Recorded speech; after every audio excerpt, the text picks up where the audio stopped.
अस्सलाम वालेकुम and welcome to ज़रा हटके। मैं हूँ ज़रा खोड़ो और मेरे साथ है वसतुल्लाह ख़ान।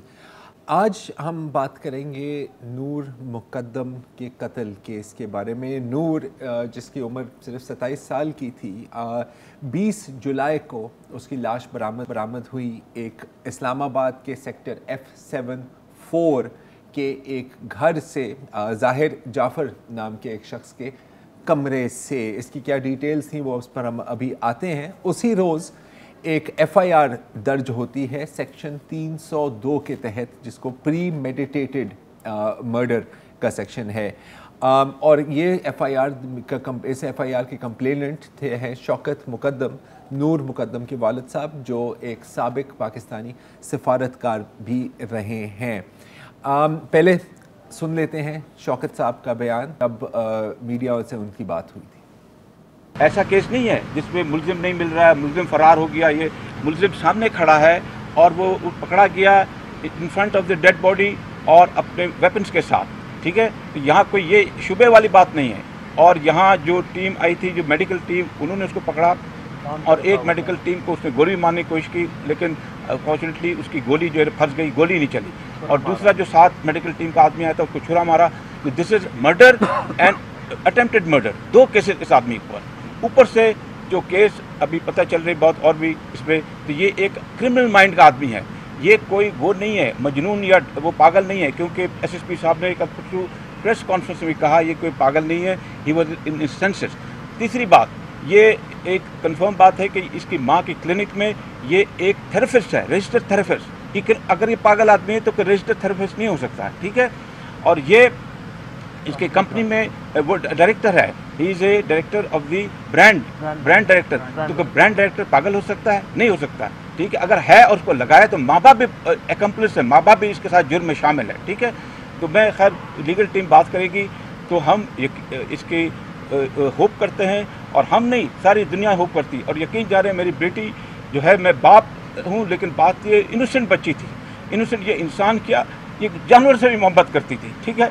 तो इतनी इनोसेंट और बेचारी प्यारी बच्ची थी, अपने इसमें इतने प्राइड ऑफ द लाइफ में जब हम चार इसकी खुशियाँ देखे तो ये इसके साथ हो गया है। इतना जुर्म हो गया, पूरे पाकिस्तान हिल गई है, पूरे बाहर के मुल्क हमारी दुनिया इसके जो है इतने मैसेजेस आ रहे हैं और एक ही कहानी बोल रहे हैं। हम कल से सारी फैमिली रो रही है, हमें समझ नहीं आ रहा।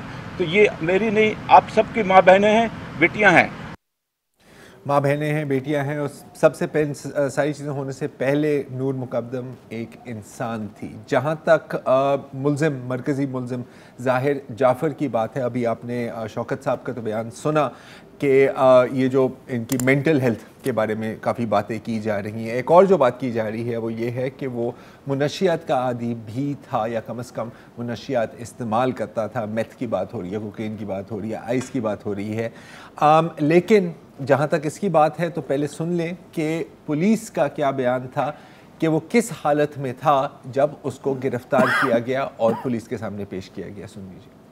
जहाँ तक उसके नशे की बात है, ये मैं यही कहूँगा कि ये एज सच हमारी इन्वेस्टिगेशन का डोमेन तो नहीं है, लेकिन जब हमने उनको पकड़ा तो he was sound in his senses, वो सेंसेस में था।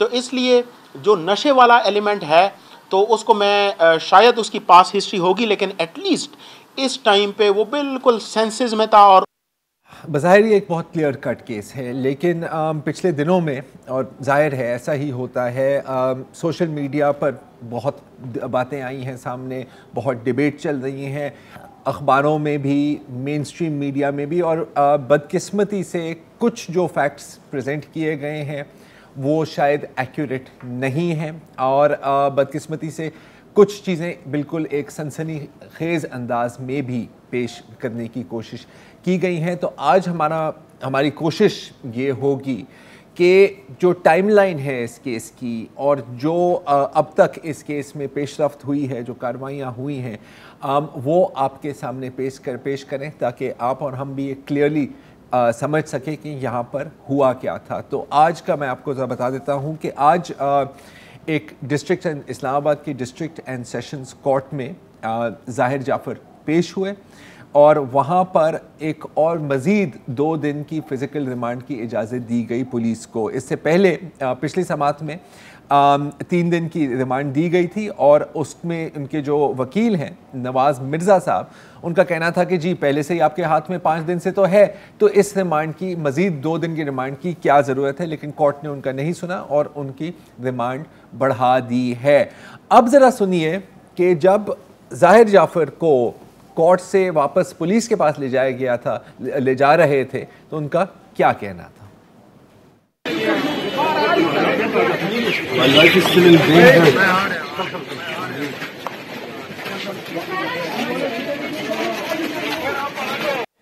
ज़ाहिर साहब का कहना है कि उनकी ज़िंदगी ख़तरे में है और यकीनन अगर ये केस अपनी मंतकी अंजाम तक पहुंचता है तो ऐसा ही होगा। यही बात कोर्ट में भी की कही गई और वहाँ पर काफ़ी हंगामा भी मचाया ज़ाहिर ने, क्योंकि उनका कहना था कि जी मैं इतना दूर हूँ जज से कि मुझे जज की आवाज़ नहीं आ रही, तो फिर उनको आगे बुलाया गया और यहाँ पर वो बार बार ये भी कहते रहे कोर्ट में कि जी मेरी ज़िंदगी को ख़तरा है, मेरी ज़िंदगी को ख़तरा है और मैं एक अमेरिकन सिटीज़न हूँ। जब पहले भी पुलिस इनको ले जा रही थी उनका यही नारा था कि जी मैं अमेरिकन सिटीज़न हूँ, मैं अमेरिकन सिटीज़न हूँ।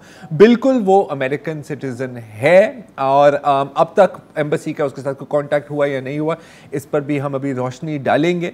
लेकिन इसके साथ एक और ख़बर ये भी आती है और अगेन ये सोशल मीडिया पर भी काफ़ी रिपोर्ट हुआ है कि यूएस में और शायद यूके में भी इसके ख़िलाफ़ कोई ना कोई इल्ज़ामात थे। इस पर भी हम बात करेंगे और पुलिस ने इनफैक्ट यूएस और यूके अथॉरिटीज़ को कांटेक्ट भी किया है कि आप प्लीज़ हमें इसके बारे में मज़ीद इंफॉर्मेशन दें। जहाँ तक है एग्ज़िट कंट्रोल लिस्ट की बात, क्योंकि बहुत लोगों को एक ये भी ख़तरा था, क्योंकि ज़ाहिर है हमने ये चीज़ें देखी हैं माजी में कि क्योंकि ये एक यूएस नेशनल है और क्योंकि ज़ाहिर है ये बाअसर लोग हैं, इनके जो वालिद साहब हैं ज़ाकिर जाफ़र वो एक बहुत बड़े बिजनेसमैन भी हैं। तमाम मेरा ख्याल है कि पूरे पाकिस्तान की हाई सोसाइटी इन सबको बड़ी अच्छी तरह से जानती है और जब इस तरह के केस आते हैं तो अक्सर हम देखते हैं कि कोई ना कोई तरीका इस्तेमाल किया जाता है to avoid justice, to avoid punishment.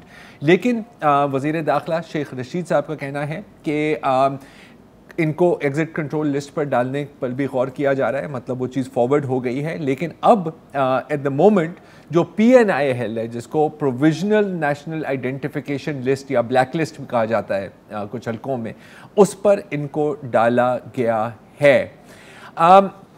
कुछ रोज़ पहले पिछली इनके वालिद साहब ज़ाकिर जाफ़र और इनकी वालदा अस्मत आदम जी और कुछ 2-3 घरेलू मुलाजमीन को भी गिरफ्तार किया गया है और आज हमें पता लगा है, पुलिस का कहना है कि 4 और लोगों को भी इस तफ्तीश में शामिल किया गया है। हम अभी ज्वाइन कर रहे हैं मुनव्वर अजीम साहब जो डॉपार के क्राइम रिपोर्टर हैं और इस केस को पर बड़ी कड़ी नज़र है उनकी।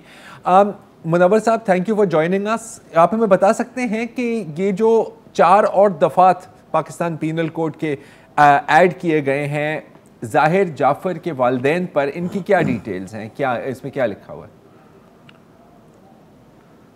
सर, जब पुलिस ने इन्वेस्टिगेशन शुरू की तो उनको कुछ ऐसे शवाहिद मिल रहे थे कि जब वो लड़की ज़िंदा थी तो उसके पेरेंट्स को इस चीज़ की इत्तला थी कि लड़की उनके घर में है, उनके बेटे के साथ है और उसकी ज़िंदगी को ख़तरा है।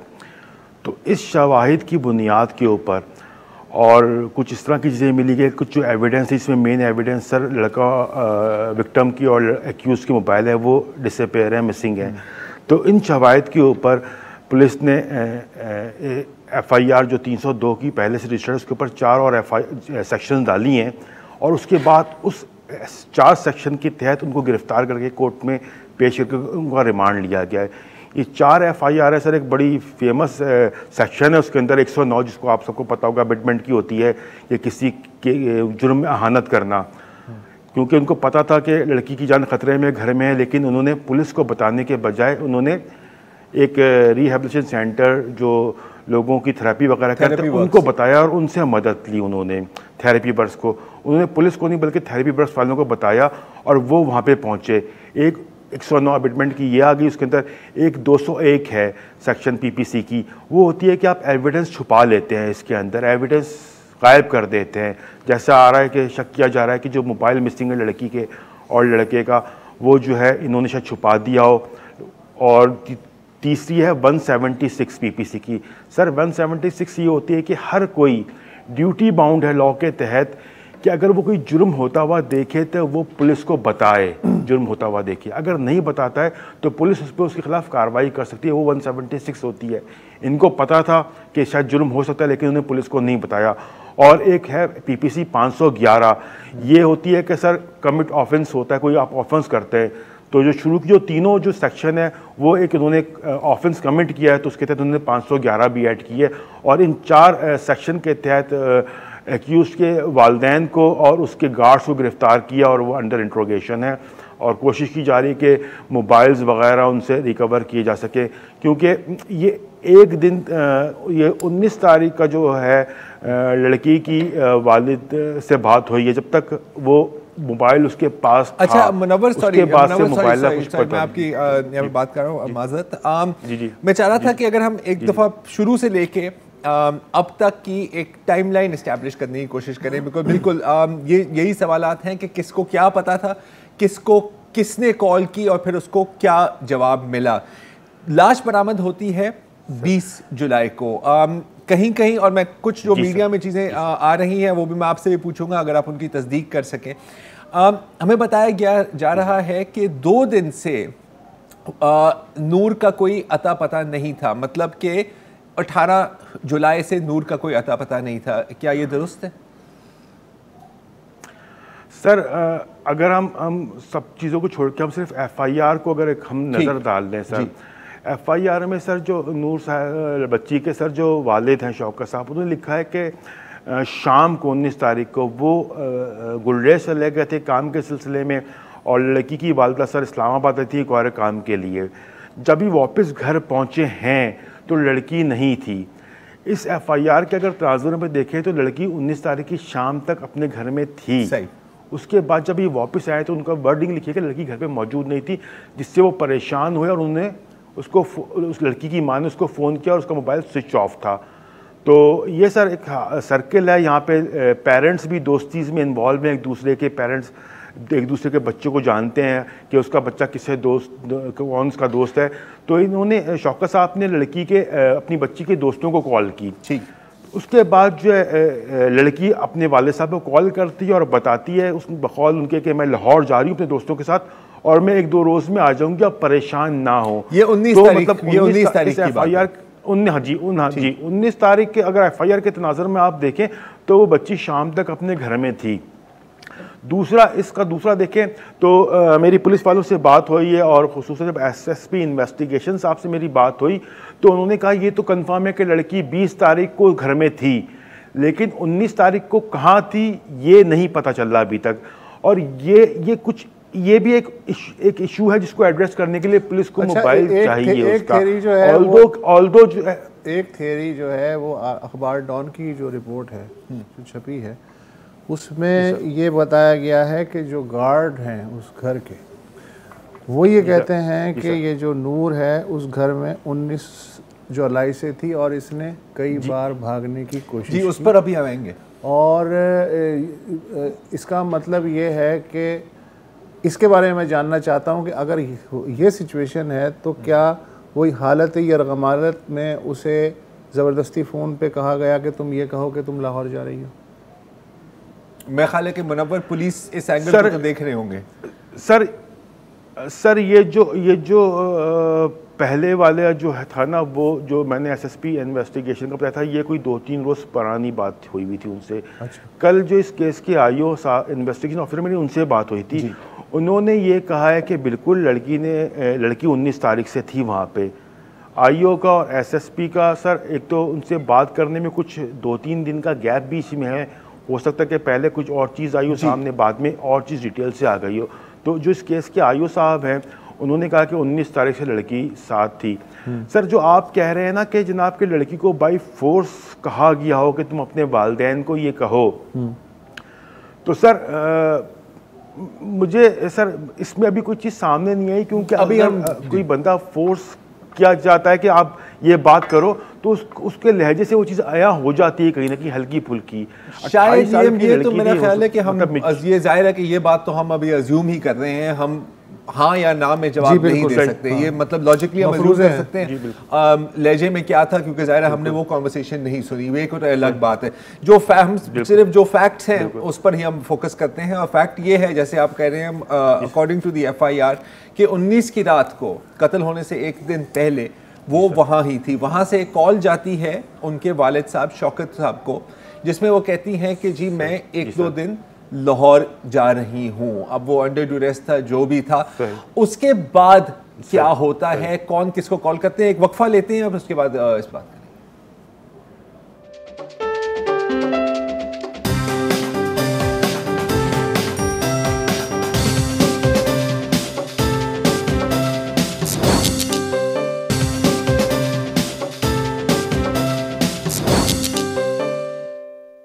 वेलकम बैक जी। हम बात कर रहे हैं नूर मुकद्दम कत्ल केस में। हमारे साथ मुनव्वर अजीम डॉन अखबार के क्राइम रिपोर्टर मौजूद हैं।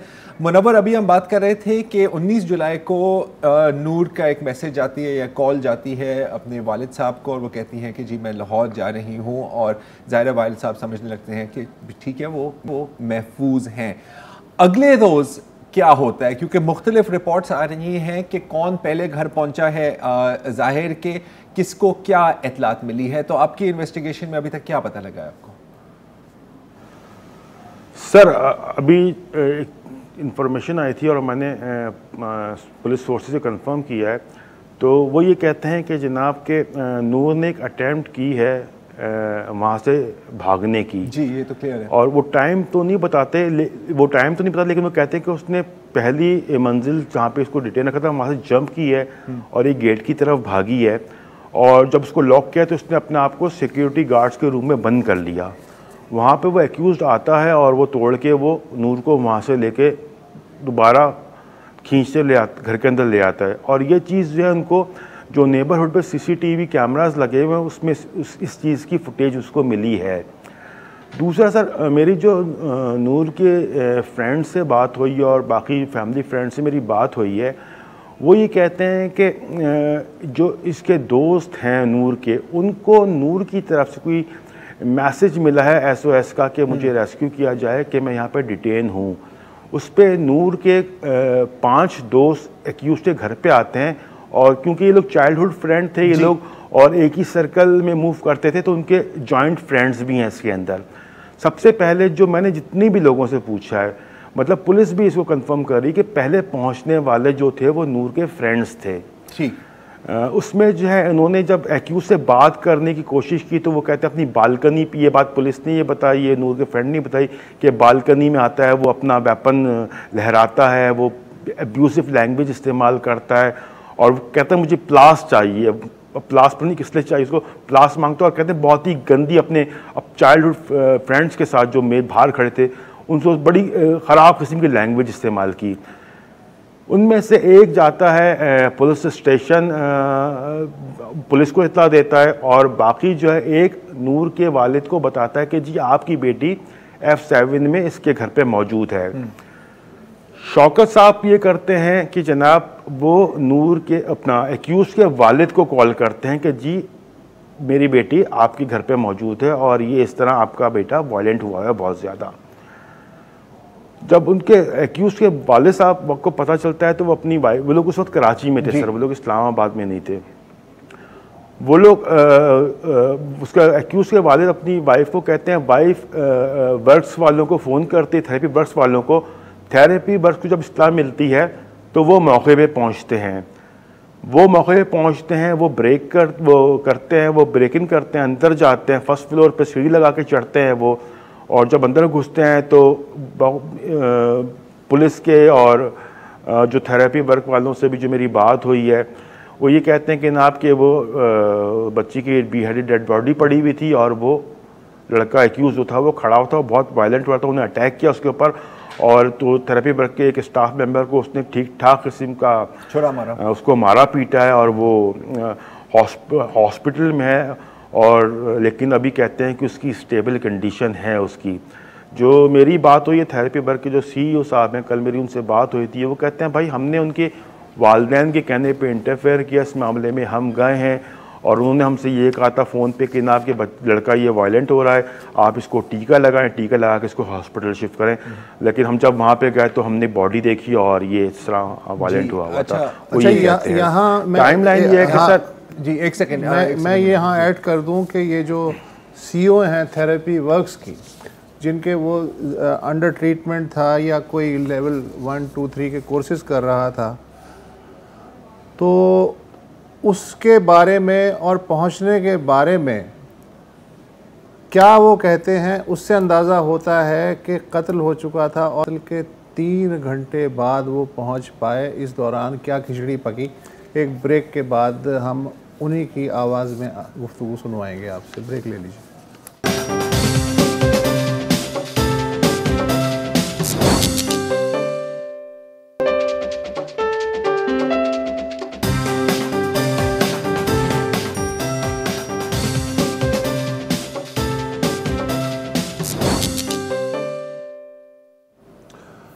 Welcome back. जब से नूर मुकद्दम कत्ल केस सामने आया है, जितने मुंह उतनी बातें, जितने चैनल उतनी बातें, जितने सोशल मीडिया आउटलेट्स उतनी बातें, लिहाजा हम कोशिश कर रहे हैं एक रफ़ टाइम लाइन बनाने की। मुनव्वर अज़ीम क्राइम रिपोर्टर डॉन हमारा साथ दे रहे हैं। वक्फे से पहले मुनव्वर अज़ीम ने बताया कि जब नूर का किसी तौर पे अपने दोस्तों से रब्ता हुआ तो दोस्त वहाँ आए और उनमें से एक पुलिस स्टेशन गया और दूसरे ने जो मुबैना कातिल हैं ज़ाहिर जाफ़र, उनके वालिदैन से रब्ता किया कि भाई साहब ये तो यहाँ तो ये तमाशा हो रहा है। उसके बाद पुलिस ये कहती है कि वालिदैन ने उनसे पहला रब्ता करने की बजाय थेरेपी वर्क्स नामी एक जो NGO है उससे रब्ता किया, जहाँ के थेरेपी ऑर्गेनाइजेशन उससे रब्ता किया जहाँ के उनका बेटा ज़ेर इलाज था या अंडर ट्रेनिंग था, ये बाद में क्लियर होगा। अच्छा, अब थेरेपी ऑर्गेनाइजेशन के लोग वहाँ पहुँचते हैं और आपने ये भी सुना कि उनमें से एक अपनी जान पे खेल जाता है, शदीद ज़ख्मी कर देता है मुबैना कातिल उन्हें।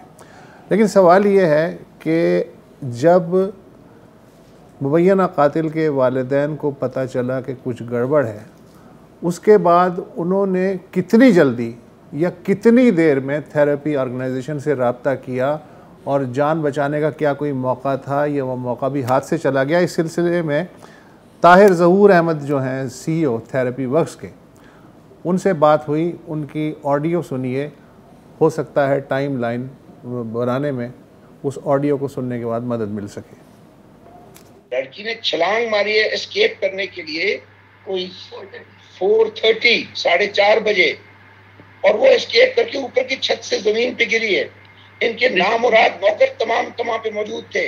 उन्होंने उस लड़की को बचा के बाहर नहीं निकाला गेट से। ये आया गाबालों से पकड़ के उसको अंदर दे दिया। हम तो उस वक्त थे ही नहीं।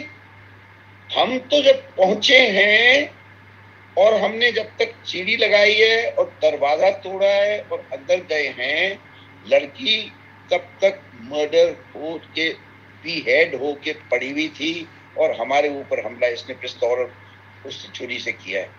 तो to say that we could have averted it, we most certainly could have averted it if we had called in after 4:30 when all this was happening. We were called in 3 hours after the girl jumped and he murdered her. अच्छा, मेरी बात हुई है उनके ये इस घर के जो करीब रहते हैं, ठीक है, वो इस बात की तस्दीक कर रहे हैं कि तकरीबन 4:30 बजे वो आती है बैल्कनी पर और चीख रही है और जाहिर है कि बहुत डिस्ट्रेस्ड है। वहाँ से वो बैल्कनी से अपनी जान बचाने के लिए नीचे छलांग मारती हैं, जिससे मेरी बात हुई है और हो सकता है कि 100% एक्यूरेट नहीं हो। इसने फिर उसके पीछे छलांग मारी जाहिर ने, और गार्ड और खानसामे या जो भी घर का मुलाजिम था उसके सामने इसको पकड़ के खींच के वापस ले आए। उससे पहले वो बाहर ही थे, अंदर नहीं थे। ये है 4:30 बजे का वाकया। और फिर जब ऊपर दोबारा बैल्कनी पर दोबारा वो नजर आए जहां पर वो उसको वो तौर पर, जबकि थेरेपी वर्क से CEO दावा कर रहे हैं कि उन्हें 3 घंटे बाद इत्तला मिली, 55 मिनट को 6:55 मिनट को। अच्छा, इस वक्त ज़हूर साहब ताहिर ज़हूर इस्लामाबाद में नहीं है, ठीक है। वो कहता है कि मेरा ख्याल है कि उन्होंने मुझे कांटेक्ट करने की कोशिश की थी, लेकिन मेरा फ़ोन उस वक्त स्विच ऑफ नहीं था, आउट ऑफ रेंज था। 6:55 को इनकी वालदा, मुलजिम की वालदा असमत आदम जी कॉल करती हैं थेरेपी वर्क्स के सीनियर डॉक्टर को। वो कॉल नहीं मिलती, 3 मिनट बाद उनका राब्ता होता है। और again this is according to Tahir again के बड़ी एक ऑफ हैंड या मैटर ऑफ फैक्ट तरीके से कहती हैं कि जी हाँ वो काफ़ी वायलेंट हो रहा है और पता नहीं शायद वो कोई लड़की भी है उसके साथ। तो वो इतने में ताहिर वापस आ गया होता है, वो भी अब राब्ते में आ जाता है। फिर बात होती है मुलजिम के वालिद और ताहिर की, और उसमें भी ये जो ऑडियो टेप है उसका एक वो भी सेक्शन है जिसमें वो कहता है कि जी I think he सोलिसिटिंग some girl, जो एक बहुत ही अजीब सिचुएशन है। शायद उनको शायद नहीं पता कि ये क्या हो रहा है यहाँ पर, लेकिन एटीट्यूड से बज़ाहिर बहुत ही कैजुअल लग रहे थे। और वहाँ से ये भी पता लगता है कि जी अच्छा। फिर ताहिर कहता है कि मैं उनसे सवाल पूछता हूँ कि आप कह रही हैं वायलेंट है, क्या इसके पास असला है, क्या इसके पास बंदूक है, क्या इसके पास छुरी है, क्योंकि मेरी जो इंटरवेंशन टीम जाएगी उसको काबू करने के लिए वो कोई पुलिस कमांडो तो नहीं है कि वो उसको जाके कंट्रोल करें। तो उसने कहा कि नहीं आप जाएं, ठीक है। जब ये पहुंचते हैं थेरेपी वर्क्स की टीम, तो बिल्कुल जैसे मुनव्वर कह रहा है, नूर और जाहिर के जो दोस्त हैं वो बाहर वहाँ पर मौजूद थे, ठीक है। ये आता है बैल्कनी पर और ये देखता है टीम को, अगेन वहाँ पर गाली गलौच होती है। ये कॉल करता है ताहिर को, जाहिर कॉल करता है ताहिर को और कहते हैं कि या तो आप खुद आए तो फिर मैं नीचे आने के लिए तैयार हूं, otherwise I will not come down. फिर वो क्या करते हैं कि पड़ोसी से एक सीढ़ी लेकर बैल्कनी पर लगाते हैं, और मैंने घर की एक्सटीरियर भी देखा है, वहां पर चढ़ के जाते हैं, वहां पर इसके कमरे की शीशे तोड़ तो ये मुख्तसरन मेरा ख्याल है मुनव्वर अजीम भी पहले बता चुके हैं। मुनव्वर, मैं आपसे ये जानना चाहता हूँ कि पुलिस वहाँ गई, उसने फोरेंसिक के सैंपल्स जो हैं जमा किए, और फिर पता ये चला कि कम से कम 48 घंटे तो वो फोरेंसिक सैंपल्स लैब में ही नहीं भेजे गए। ये बात किस हद तक दुरुस्त है? और ये बताइए कि इसलिए लैब में नहीं भेजे जा सके कि जो मुताल्लिका एसपी साइन करता है कि जी ये सैंपल्स अब भेज दिए जाएं, वही मौजूद नहीं था। कोई इस तरह की भी गफलतें हुई हैं? सर बिल्कुल सर, ऐसी बात हुई उससे पहले, लेकिन मैं थोड़ा सा इजाफा करना चाहूँगा। जिस तरह आप लोग टाइम लाइन पे बात कर रहे थे, मैं अगर इजाज़त दें जी कि कल मेरी आयु साहब से बात हुई थी इस हवाले से। तो बकौल आयु साहब के सर जो थेरेपी वाले वो इन बिटवीन 7:30 और 8 बजे के दरमियान घर पे पहुँचे थे। वहाँ पे पुलिस उसके बाद बिल्कुल ब्लैंक है, क्या मतलब टाइम लाइन। फिर 10 बजे के करीब पुलिस लड़की के वालिद साहब को बताती है कि इस तरह आपकी बेटी का हो गया, मर्डर हो गया और आप थाने पहुंच जाएं। वो थाने आते हैं, फिर पुलिस उनको लेके एक्यूज के घर जाती है, वहाँ पे वो आइडेंटिफिकेशन करते हैं 10 बजे के बाद, और कोई अराउंड 10 बजे के बाद, और अराउंड 12-12 बजे के करीब सर ये जो होता है बॉडी जो होती है वो शिफ्ट की जाती है हॉस्पिटल फॉर ऑटोप्सी। और सर ऑटोप्सी जब होती है ना सर, उसमें मुख्तलिफ किस्म के बॉडी पार्ट्स लिए जाते हैं कुछ केमिकल एग्जामिनर के लिए, जिसका ये होता है कि जनाब कि पॉइजनिंग तो नहीं हुई हुई है या कोई और नशावर चीज़ तो नहीं दी गई, और सैंपल्स लिए जाते हैं कि वो असॉल्ट वगैरह देखना उसके अंदर। अच्छा, उसका तरीक़ाकार ये होता है कि वो ऑटोप्सी जो डॉक्टर साहब करते हैं वो उसको एक बोतल में बंद कर, इसमें केमिकल होता है प्रिजर्व करके वो आईओ या पुलिस के हवाले कर देते हैं, और वो पुलिस का काम होता है कि उसको जो है वो लेबॉर्ट्री में उसको लेके जाना होता है। उसके लिए सर एक रेफरेंस लेटर चाहिए होता है फ्रॉम एसएसपी। अब ये जो है ये पोस्टमार्टम हुआ 21 तारीख को। 21 तारीख को सर छुट्टी थी ईद की, चले मान लेते हैं। 22 तारीख को भी छुट्टी थी, मान लेते हैं। 23 और 24 को खुला हुआ था और खुल गया था, सारे काम शुरू हो गए थे। लेकिन आप इनकी सीरियसनेस का अंदाज़ा देखें कि इन्होंने वो रेफरेंस लेटर इशू ही नहीं किया। इतवार को फिर छुट्टी आ गई सर। तो वो सिर्फ एक रेफरेंस लेटर की ना होने की वजह से वो पूरी जो है अनफॉर्चुनेटली वो डिले हो गई है। मुनव्वर सही यहीं पे आपको रोकना है, हमने वक्फा लेना है, वक्फे के बाद आपसे ही बात जारी रहेगी।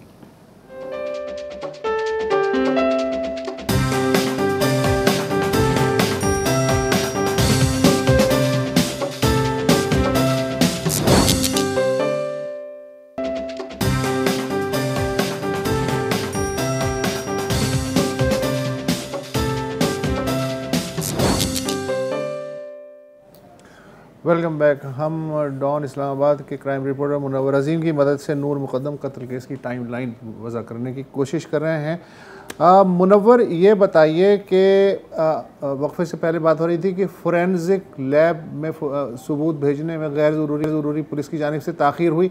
कितने दिन बाद बिलाखिर वो लैब में भेजे गए और ताख़ीर से क्या असर पड़ सकता है? सर, क्योंकि मेरी कल इस मौजू में बात हुई थी तो आईओ साहब ने मुझे ये कहा था कि हम रेफरेंस लेटर लेके जब हमें मिल जाएगा, जितनी जल्दी हमें यानी कल तक नहीं गए थे? मना कर, कल तक नहीं गए थे। और आज अगर उनको लेटर मिला हो तो आज तो इन्वेस्टिगेटर्स इसको लेके कोर्ट में गए थे, तो चांसेस बहुत ही कम है। सर, दूसरा आपने ज़ाया होने की बात की है ना सर, जो केमिकल एग्जामिनर के पास जो सैंपल्स आते हैं ना, वो बेसिकली वो इस्टेब्लिश करते हैं कि आया इसको इंटॉक्सिकेट या कोई जहर वगैरह तो नहीं दिया गया है, तो ये तो मर्डर है, अगर उसका इतना असर नहीं पड़ेगा। दूसरा, जो डीएनए के लिए जो 2 सैंपल्स लिए गए ना सर, उसमें उन्होंने जो चीज़ डिटरमिन करनी है सर, वो ज़रा एक इम्पॉर्टेंट चीज़ है उस केस के हवाले से। अच्छा, दूसरी बात, आप ज़ाया होने की बात करें तो सर, कल मेरी इस मौजू के ऊपर 2-3 मेडिकल लीगल ऑफिसर्स हैं इस्लामाबाद के मुख्तलिफ हॉस्पिटल में, उनसे बात हुई है। उन्होंने मुझे कहा कि यार अगर ये प्रॉपरली प्रिजर्व किए गए हों तो 1 हफ्ते तक इनको कुछ भी नहीं होता, बल्कि 10 दिन के बाद भी कर भेजें तो कोई मसला नहीं होता। लेकिन अगर वो जहाँ जिसमें बॉटल में या जिस डब्बे में प्रिजर्व किए गए वो लीक हो जाए, खुल जाए, तो फिर डेफिनेटली ये सैंपल्स फिर ख़राब होते हैं और टेस्ट के काबिल नहीं रहते। लेकिन जैसे आप कह रहे थे मुनव्वर, इस केस में शायद उनकी इतनी अहमियत नहीं है, क्योंकि ये तो एक क्लियर मर्डर केस है। आई मीन बेहेडिंग हुई है, तो सर नशा दिया। जी मुनव्वर सर सॉरी आपकी बात काट रहा हूँ सर। केमिकल एग्जामिनर की जो टेस्ट है ना, वो उसकी इतनी अहमियत नहीं है, लेकिन जो डीएनए के लिए जो चीज़ उनको वो एस्टैब्लिश जो करना, जिसके लिए वो सैंपल्स लिए गए, उससे सर केस जो है ना एक इसके ऊपर जुर्म सेक्शन लग सकती है अगर वो हुआ हो तो। अगर अच्छा, दोनों जो गायब फोन है, मुबैना कातिल का फोन भी गायब है और मकतूला का फोन भी गायब है, तो उनके वो कितना इम्पोर्टेंट पार्ट है? क्रूशल पार्ट है वो, स्पेशली जहाँ तक वालिदैन सर की वो सर आजकल आपको पता है कि सारी जो इन्वेस्टिगेशन जो बेस कर रही है मेजॉरिटी वो CDR पे या मोबाइल फ़ोन पे बेस कर रही है। उसमें पुलिस ये देखना चाहेगी कि जनाब उनकी जो ऐप्स हैं मुख्तलिफ किस्म के, क्योंकि ऐप्स में जो बातें वगैरह होती हैं, कॉल होती है, तो वो जो है CDR जो कॉल डेटा रिकॉर्ड उसमें नहीं आती है। तो पुलिस उसमें इंटरेस्टेड है कि मेरी भी बात हुई थी उससे कि एक चीज़ अभी तक एक चीज़ इस्टेब्लिश नहीं हो पा रही है कि जो वो बच्ची थी वो घर कैसे पहुंची, बाय अपनी बिल पे पहुंची या बाय फोर्स पहुंची। एक इसमें सर थ्योरी ये भी आ रही है कि जो मेरी उसकी दोस्तों से बात हुई है कि जनाब के इनका जो है 2 साल पहले आपस में मिलना जुलना कम हो गया, एक टाइप का ब्रेकअप हो गया था, लेकिन ये लोग आपस में गैदरिंग्स में मिलते थे। तो एक थ्योरी ये आ रही है कि इसने एक्यूज ने उसको कॉल की हो, मैसेज किया और बोला हो कि मैं अमेरिका मूव कर रहा हूँ, तो ईद भी है तो मुझसे लास्ट टाइम आके मिल लो, और जब वो मिलने गई हो तो उसको वहाँ पे डिटेन कर लिया हो। तो ये चीज़ तो ये सब है फोन तो ये जो ये फोन से ही मालूम होता है, और फोन से ही मालूम होगा। अगर आजकल सर सब नॉर्मल कॉल बहुत कम लोग करते हैं, व्हाट्सएप टू व्हाट्सएप कॉल है, बिल्कुल नहीं समझ गए Munawwar. WhatsApp to WhatsApp CDR में सिर्फ इतना इजाफा करना चाहूँगा कि एक और जो अहमियत है ना कॉल की, फ़ोन की ना मिलने की, देखिए आपको पता है कि उनके पास जाहिर की बात हुई ताहिर से, लास्ट जो हमारी उसकी नॉन फोन कॉन्वर्सेशन है, ताहिर साहब इसकी तस्दीक कर रहे हैं, उसके बीच और कत्ल होने तक और उसके 10 बजे तक ये फ़ोन कहाँ गायब होते हैं। तो ये जो दफात लगाए हैं ना वालिदैन पर, adding and abetting and concealing evidence के, अगर ये किसी तरह साबित होता है कि उन्होंने या उनके घरेलू मुलाजमीन ने या उनके कहने पर उनके घरेलू मुलाजमीन में ने इसको छुपाया है, तो फिर उन पर केस ये बनता है। एक और सवाल ज़ाहिर है ये बनता है कि जब वो छलांग मार के नीचे आई है तो मुलाजमीन वालदा को क्यों कॉल करते हैं, किसी और को क्यों नहीं बताते। लेकिन जाहिर है कि ये भी, और इसका जो थेरेपी स्टेटस है, अभी बहुत और चीज़ें हैं जिस पर हमें बात करनी है, और ये तो अभी लंबा चलेगा। तो इंशाल्लाह आने वाले दिनों में इस पर मज़ीद रोशनी डालने की कोशिश करेंगे। आज के लिए इतना ही जी, इजाज़त दीजिए, खुदा हाफ़िज़।